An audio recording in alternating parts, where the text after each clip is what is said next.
रामकृष्ण हरी माऊली. आज मी करणार आहे जिरा राईस. त्याच्यासाठी आता मी इथे पाणी उकळायला ठेवले आणि तांदूळ भिजायला ठेवले. एक अर्धा तास तांदूळ भिजत ठेवायचं म्हणजे छान मोकळं होते. मी बासमती तांदूळ घेतलेत.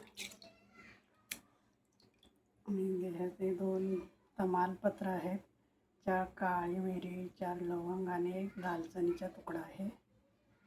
आता हे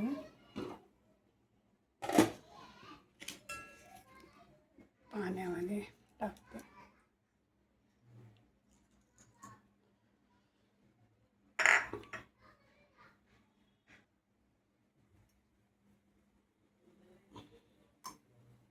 भात मोकळं होण्यासाठी 1 चमचावर साजूक तूप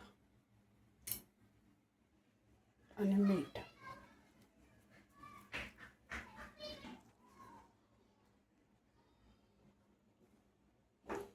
तांदूळ टाकले. छान 80% पर्यंत शिजून घ्यायचं.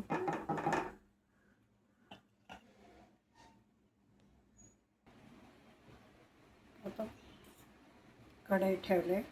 कढई गरम झाली. आता मी थोडंसं 1 चमचावर तूप टाकते.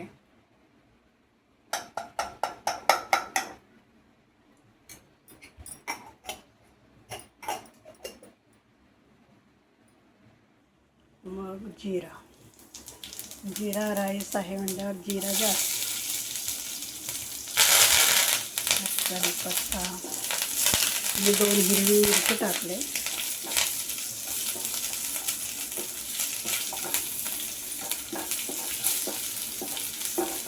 जिरा फुलला आता त्यात टाकते मी आता हे चाळणीमध्ये मिसळून भात घेतला आहे.